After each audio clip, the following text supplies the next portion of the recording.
Te damos la bienvenida a nuestro canal Documentales Interesantes. La Glasnost, transparencia, dedicado a reformas políticas y sociales. Siento como si alguien me hubiera desconectado el cuerpo. Escribe orgulloso en los comentarios abajo.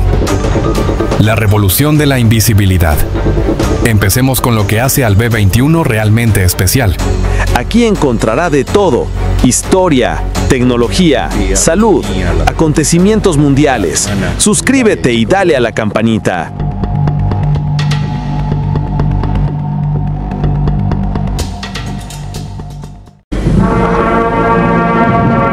El 25 de diciembre de 1991, un evento cambiaría para siempre la historia.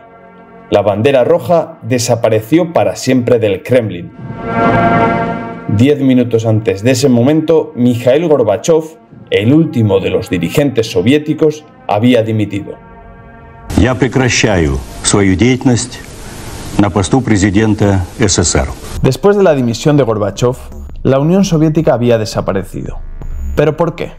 ¿Por qué colapsó la Unión Soviética? ¿Y por qué ninguno de sus líderes lo consiguió evitar? Muy buenas noches. Ya no existe la Unión Soviética. Su último símbolo, la bandera roja con la hoz y el martillo, dejó de ondear en el Kremlin esta misma tarde. Здравствуйте, в эфире Вести. СССР больше нет. Жалею. Об этом жалею. En este vídeo voy a revisar estos últimos años de existencia del país para poder comprender qué ocurrió o qué salió mal para que la potencia comunista desapareciese para siempre. Primero de todo, para entender bien los últimos días de la Unión Soviética, vamos a remontarnos unos años atrás. Vamos a hablar de uno de sus líderes más famosos, de Leonid Brezhnev. Brezhnev nació en la actual Ucrania, en Dniepropetrovsk, y tras una carrera fulgurante en las filas comunistas, en 1964 se convirtió en el secretario general del Partido Comunista. Brezhnev estuvo durante casi 20 años en el poder, y de hecho, durante sus primeros años fue un líder muy popular. La Unión Soviética crecía y los ciudadanos vivían cada vez mejor. Pero a mediados de los años 70, la economía soviética comenzó a ralentizarse poco a poco. Es el comienzo del periodo conocido como el estancamiento brezhneviano. Entre los años 50 y 60, la URSS creció más rápido que los Estados Unidos. Aunque la diferencia entre los dos países era grande, los soviéticos amenazaban con alcanzar a los estadounidenses. Pero a partir de los años 70, la diferencia en riqueza volvió a crecer. La URSS se estaba estancando. Las razones de esto no son sencillas de explicar. Hay razones estructurales y las hay coyunturales. Vamos a intentar explicarlo de una forma sencilla. En general, la economía soviética se basaba en un crecimiento extensivo, no tan intensivo. En otras palabras, para crecer había que movilizar grandes cantidades de recursos, materias primas, nuevas fábricas y sobre todo, mucha mano de obra. Una vez que esos recursos se volvieron limitados, era imposible seguir creciendo al mismo ritmo y la URSS se detuvo.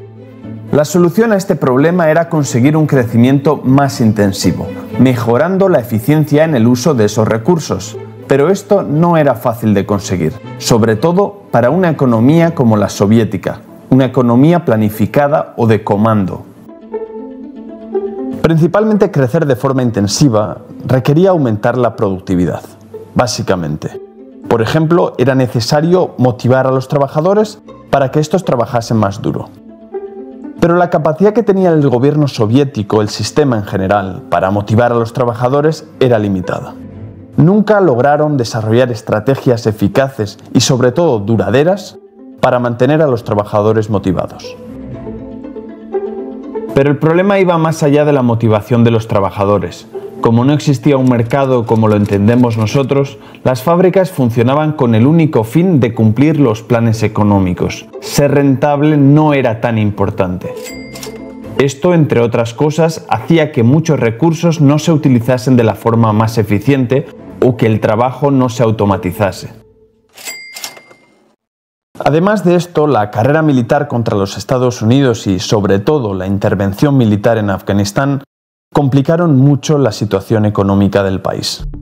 La corrupción en este sentido tampoco ayudó, por supuesto. En la época de Brezhnev, esta se desarrolló de una forma muy grande, se expandió muchísimo por todo el país. Uno de los casos más famosos fue el caso del algodón en Uzbekistán, donde los líderes de esa república falsificaron las cifras de producción de algodón y robaron así a Moscú 4.500 millones de rublos. Este caso, el del algodón uzbeco, generó un gran revuelo en la sociedad soviética del momento. Demostró de alguna forma que el sistema no funcionaba como debería, que las cifras oficiales de producción, por ejemplo, ocultaban una realidad política y económica muy diferente. Good evening, this is the CBS Evening News. Dan Rather reporting. The death in Moscow of Leonid Brezhnev, 39 days... 10 ноября 1982 года скоропостижно скончался Леонид Ильич Брежнев.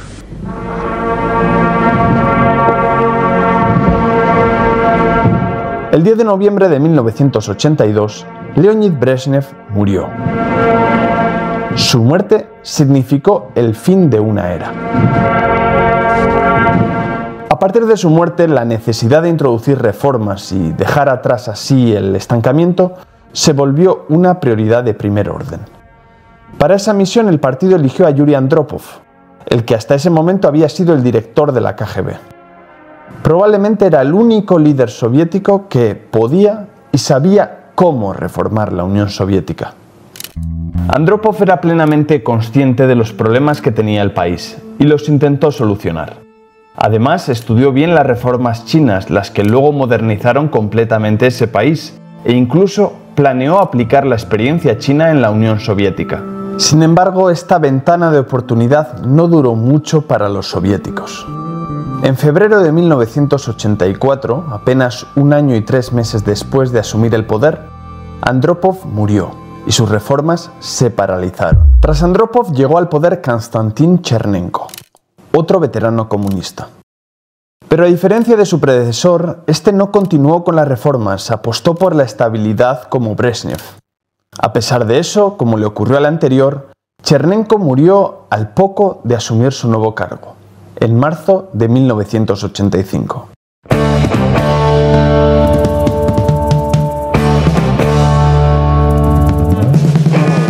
Хозяйство и сферу услуг и торговлю с тем, чтобы изменить к лучшему все жизненные условия нашего народа.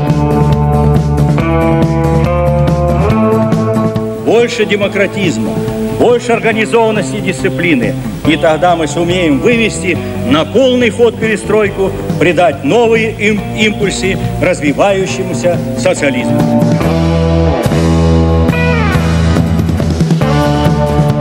En este contexto llegamos al punto clave de nuestra historia. Mikhail Gorbachev, un joven ambicioso, carismático, es nombrado secretario general del Partido Comunista. Aparentemente era justo lo que necesitaba el país, alguien que rejuveneciese completamente el sistema. Nada más asumir su nuevo cargo, Gorbachev demostró que su voluntad era convertirse en el definitivo reformador de la Unión Soviética. En su discurso inaugural, por ejemplo, habló de democratización y de glasnost, transparencia en ruso. Su ascenso generó mucho optimismo. Pero en la política, sus buenas intenciones siempre se enfrentaron a la dura realidad. Se podría decir que Gorbachev era un idealista, ciertamente con buenas intenciones, pero con pocas capacidades para llevarlas a cabo. Un buen ejemplo de eso fue su primera gran política, la campaña contra el alcoholismo. Con la ayuda del ala dura del partido, el nuevo líder intentó poner fin a uno de los grandes problemas de la sociedad soviética. Gorbachev decidió reducir drásticamente la producción de alcohol y limitar el acceso a él. Pero esta medida tuvo consecuencias profundamente negativas. Por un lado, la destilación ilegal se disparó, y por otro, la política generó unas pérdidas económicas de 100.000 millones de dólares en tan solo 5 años. Después de este fracaso, su segunda política tampoco funcionó mejor. Se trataba de la uskareñe o aceleración. Junto con su asesor económico, Nikolai Ryzhkov, comenzó a trabajar en acelerar el desarrollo económico y social de la URSS. Según el secretario general, iban a alcanzar a Estados Unidos en niveles de renta para el año 2000. Sin embargo, detrás del eslogan no había nada. Ni Gorbachov ni su equipo encontraron medidas concretas para lograr eso. Lo único que hicieron fue duplicar la inversión en industria pesada, algo que no dio buenos resultados, pero que agrandó considerablemente el déficit fiscal.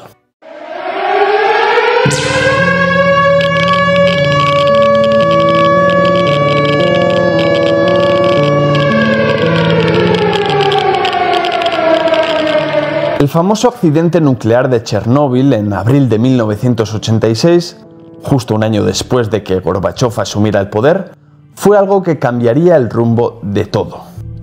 Aunque no es necesario describir los detalles del accidente, sus consecuencias sí que son determinantes. Por supuesto, el accidente no desencadenó el colapso, pero lo que sí cambió fue la mente de Mikhail Gorbachov. La respuesta lenta del sistema y, sobre todo, la incompetencia mostrada por cada una de las personas responsables convenció a Gorbachov de que la reforma tenía que ser radical. Es justo entonces cuando comienza de verdad la perestroika. Gorbachov y su equipo comenzaron a preparar una serie de reformas radicales, principalmente enfocadas en dos campos, la política y la economía. Además, quería que estas reformas fuesen inminentes, aplicarlas lo antes posible. Gorbachov tenía una nueva visión de lo que debía ser el socialismo soviético. Tenía que ser democrático y no tenía que basarse en la planificación. Pero el problema en este punto era doble. Por un lado, no sabía cómo sería esa democracia socialista y por otro, no sabía con qué sustituir a la economía planificada. Como el secretario general no dominaba la economía, delegó todas las reformas económicas a su asesor económico, Ryzhkov. Los dos juntos trabajaron en dos leyes importantísimas. La primera de ellas fue la Ley de Empresas Estatales, de 1987. Esta ley dio una autonomía total a las empresas públicas. Además, el Estado cedió la propiedad de cada empresa a los empleados, les dotó de libertad para acceder al crédito y el Estado dejó de establecerles cuotas de producción. Esto significaba en la práctica que la economía planificada, tal y como existió hasta ese momento en la Unión Soviética, dejaba de existir. Las consecuencias inmediatas de esta ley fueron todavía peores que cualquiera de sus medidas anteriores. Las empresas, gobernadas ahora por los propios trabajadores, comenzaron a acumular y a embolsarse todos los beneficios de la empresa y dejaron de reinvertirlos. También dejaron de producir bienes baratos y poco rentables y comenzaron a producir solo los caros. Esto evidentemente generó escasez. Estos primeros resultados pésimos no detuvieron las reformas. Un año después, Gorbachov aprobó un nuevo decreto, la Ley de Cooperativas. Esta permitía la formación de cooperativas privadas. Quería que el sector privado pudiese aumentar los niveles de producción y acabar así con la escasez que generó su ley anterior. La ley también recogía que tanto las empresas estatales como estas nuevas cooperativas privadas podrían crear sus propios bancos comerciales. La combinación de estas dos leyes tuvo consecuencias verdaderamente catastróficas. Pero para entender el porqué, primero tenemos que detenernos un momento en el sistema financiero soviético. El sistema financiero soviético era único en el mundo. Y de hecho muy pocos soviéticos conocían cómo funcionaba exactamente. De forma muy simplificada, en él coexistían dos tipos de dinero, el efectivo y el no efectivo. El dinero no efectivo se utilizaba para las transacciones entre el Estado y las empresas, por ejemplo, para pagar la maquinaria o los recursos. El dinero efectivo, en cambio, solo funcionaba para los sueldos de los trabajadores y para que estos consumiesen. Esto requería que las empresas tuviesen dos contabilidades, la del efectivo y la del no efectivo. Y lo más importante de todo, estaba terminantemente prohibido transferir el dinero de una a la otra. Hacer esto generaría unas distorsiones que harían colapsar todas las finanzas soviéticas. Teniendo esto claro, volvamos a las dos leyes. Las empresas estatales y las nuevas cooperativas se lanzaron a crear bancos. En 7 meses crearon 41 bancos, en 12, 225. Y lo primero que hicieron estos bancos fue precisamente mezclar el dinero efectivo y el no efectivo, justo lo que atentaba contra la estabilidad de todo el sistema financiero. La circulación de dinero se disparó y la URSS siguió manteniendo la fijación de precios que siempre tuvo. Esto supuso un aumento exponencial de la escasez en las tiendas y de la inflación en el mercado negro. Además, las nuevas cooperativas privadas, en vez de producir, se sirvieron de los bancos para comprar a precios fijados los bienes y recursos de las empresas estatales, y comenzaron también a revenderlos o a exportarlos a un precio mucho mayor, consiguiendo así rentabilidades exorbitantes. De hecho, este fue el origen de la mayoría de los oligarcas postsoviéticos. A pesar de ello, la peor consecuencia para Gorbachov fue que el Estado y el partido perdieron el control de la situación económica. Para el país, en cambio, fue el comienzo de un periodo que llevó a millones de personas al hambre y a la pobreza. En paralelo a toda esta situación económica, y en parte también como consecuencia de Gorbachov también se lanzó a reformar la política. En primer lugar, lanzó la Glasnost. Desde finales de 1987, la censura se relajó hasta casi eliminarla. Libros y películas que hasta ese entonces habían estado prohibidas comienzan a circular generando, un verdadero furor.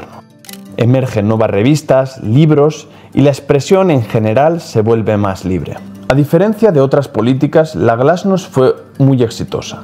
Gorbachov ganó muchísima popularidad con ella, sobre todo entre los intelectuales. Pero para el líder soviético esto no era suficiente. También quería cambiar todo el sistema político de raíz, crear una verdadera democracia socialista. Y para conseguirlo, confió en Alexander Yakovlev, un comunista del ala liberal y el principal asesor de Gorbachov. El resultado fue una reforma constitucional que desplazaba al Partido Comunista y colocaba a los soviets en el centro de la política.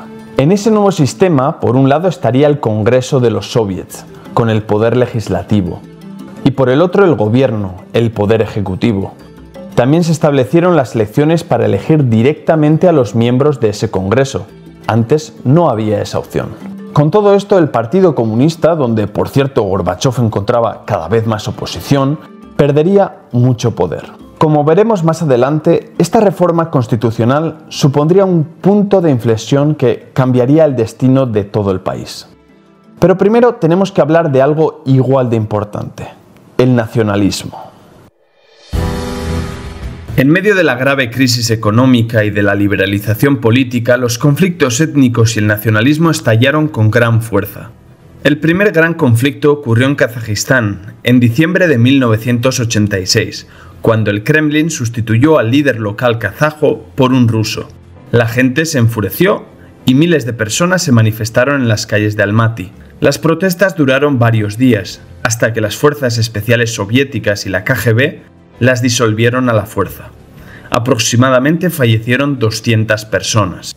En febrero de 1988, la violencia se trasladó al Nagorno-Karabaj, una región autónoma dentro de Azerbaiyán, pero con mayoría armenia, después de que los armenios que ahí vivían pidiesen su integración en Armenia. Esto desencadenó un gran conflicto civil entre armenios y azeríes, con centenares de muertos y miles de desplazados. Posteriormente, la ola nacionalista llegó hasta los países bálticos. Ahí los nuevos dirigentes, apoyados inicialmente por Gorbachov, comenzaron a exigir la soberanía de sus territorios. Sus exigencias gozaron de una enorme popularidad entre los habitantes. En otros lugares como Georgia, las protestas nacionalistas y separatistas comenzaron también en 1989. Todos estos movimientos comenzarían a crecer y a descontrolarse con gran rapidez por toda la geografía soviética.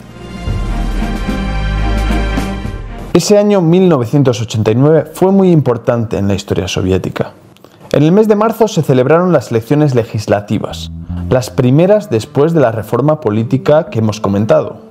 Aunque solo participaron los comunistas contra los independientes, a partir de aquí el poder ya no estaba en manos del partido. En el Báltico ganaron los independentistas y en Moscú ganó Boris Yeltsin. Yeltsin es una figura clave en toda esta historia del colapso. Fue un protegido de Gorbachov, le ayudó a convertirse en una figura importante dentro del partido, pero pronto comenzó a hacerle oposición. Primero se convirtió en algo así como el ala izquierda de los comunistas, apoyando más y más reformas. En estas elecciones ganó contra el partido con el 92% de los votos, demostrando que era un líder muy popular. Progresivamente se convertiría en el representante ruso más importante, pidiendo cada vez más autonomía para Rusia. A partir de las elecciones de 1989, el Partido Comunista perdió muchísimo poder. Aunque la mayoría de los congresistas eran comunistas, estos comenzaron a crear varias facciones que, por supuesto, estaban enfrentadas entre sí. La principal consecuencia fue que aprobar las leyes se convirtió en una misión casi imposible. La reforma política de Yakovlev y Gorbachov hicieron al país prácticamente ingobernable. Por esto y por la economía, la popularidad del líder soviético se había desplomado ya dentro del país. A pesar de ello, Gorbachov era considerado un líder muy popular en el extranjero, sobre todo por sus esfuerzos de mejorar la relación con los Estados Unidos y de poner fin a la Guerra Fría.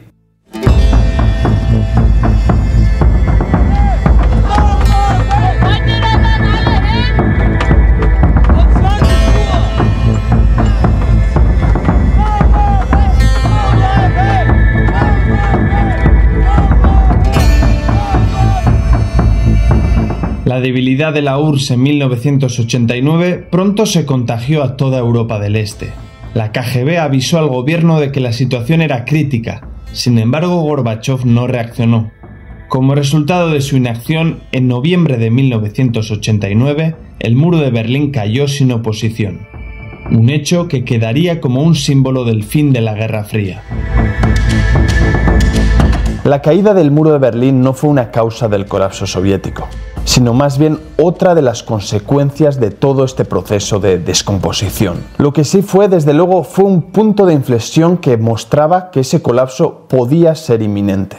Llegamos así a 1990. El muro ha caído, la economía es un desastre, de hecho la URSS ese año recibiría millones de dólares en ayuda humanitaria y el nacionalismo está fuera de control. Sin embargo, Gorbachov seguía convencido de que podía arreglar la situación. Para solucionar el bloqueo político que crearon sus reformas, permitió la creación de partidos políticos nuevos y creó el puesto de presidente de la URSS, por supuesto para él mismo.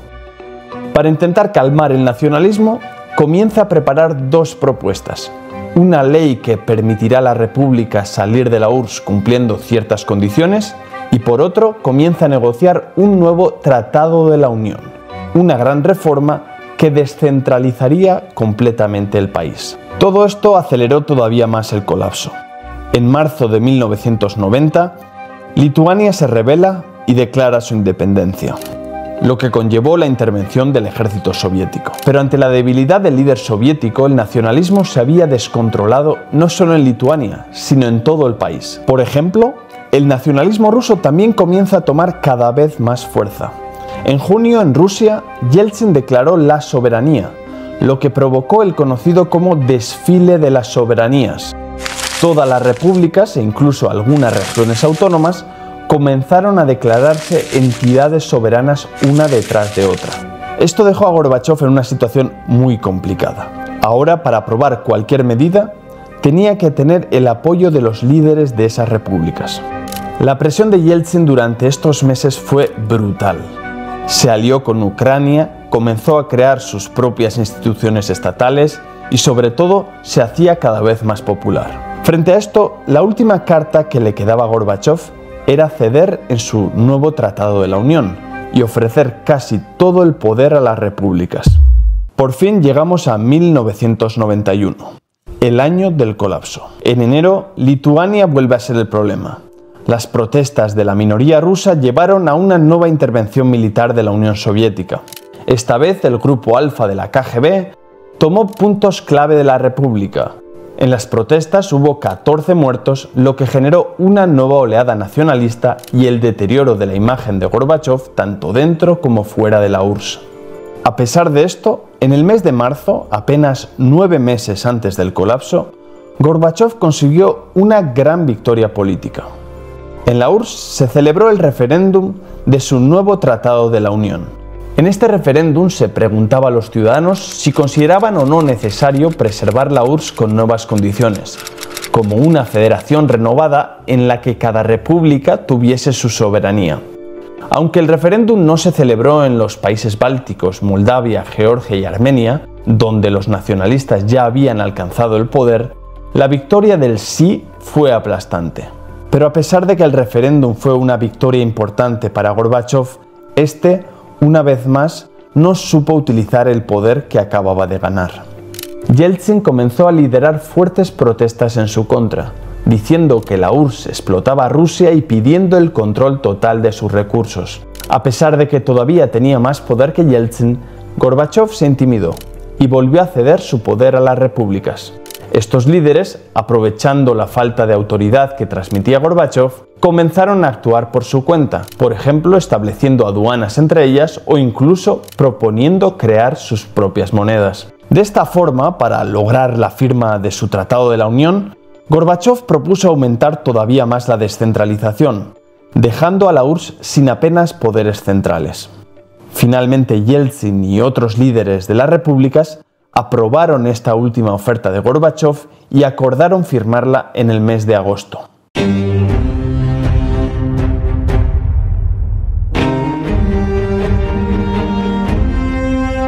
Pero el Tratado de la Unión no llegó a firmarse nunca. El 19 de agosto, el ejército y la KGB, dirigidos por el Comité Estatal de Emergencia, dio un golpe de Estado.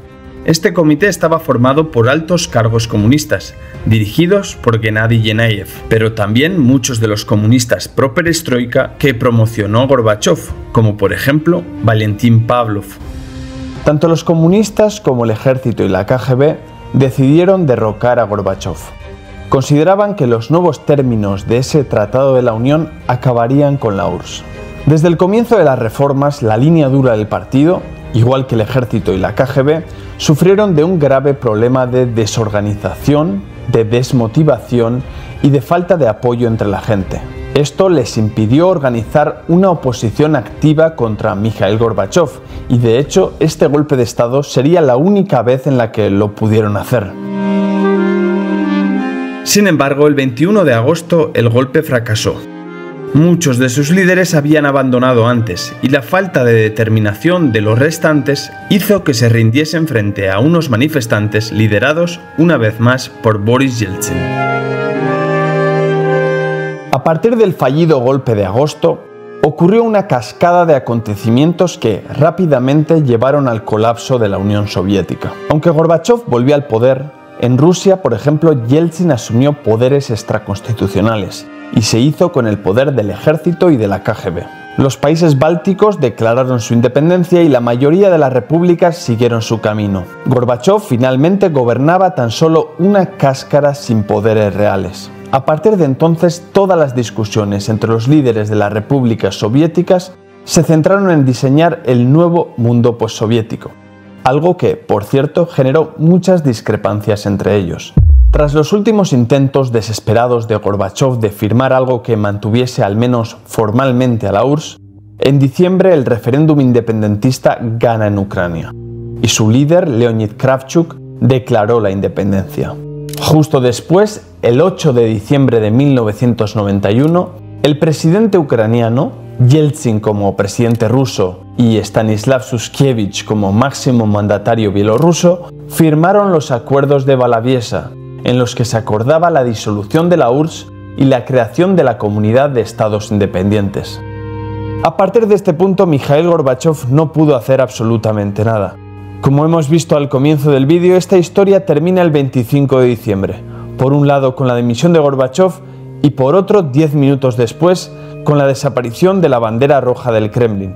Ambos hechos confirmaron la desaparición de la Unión Soviética. En definitiva, la Unión Soviética colapsó por tres principales factores: la mala situación económica, la crisis política y el auge del nacionalismo. Sin embargo, en el origen de esos tres problemas estaba un mismo hombre, Mikhail Gorbachov. Las reformas implementadas por él y su equipo llevaron a la URSS a una situación irreversible. Sin duda, toda la información que tenemos los historiadores sobre Mikhail Gorbachev confirma que el último presidente de la Unión Soviética tenía buenas intenciones, no actuó con mala fe, quería lo mejor para su país. Pero lo que la misma información confirma es que Mikhail Gorbachev nunca tuvo las capacidades necesarias para liderar ese tipo de transformaciones en un país como la Unión Soviética. Nuestro canal Documentales Interesantes. La Glasnost, transparencia, dedicado a reformas políticas y sociales. Siento como si alguien me hubiera desconectado el cuerpo. Escribe orgulloso en los comentarios abajo. La revolución de la invisibilidad. Empecemos con lo que hace al B21 realmente especial. Aquí encontrará de todo: historia, tecnología, salud, acontecimientos mundiales. Suscríbete y dale a la campanita.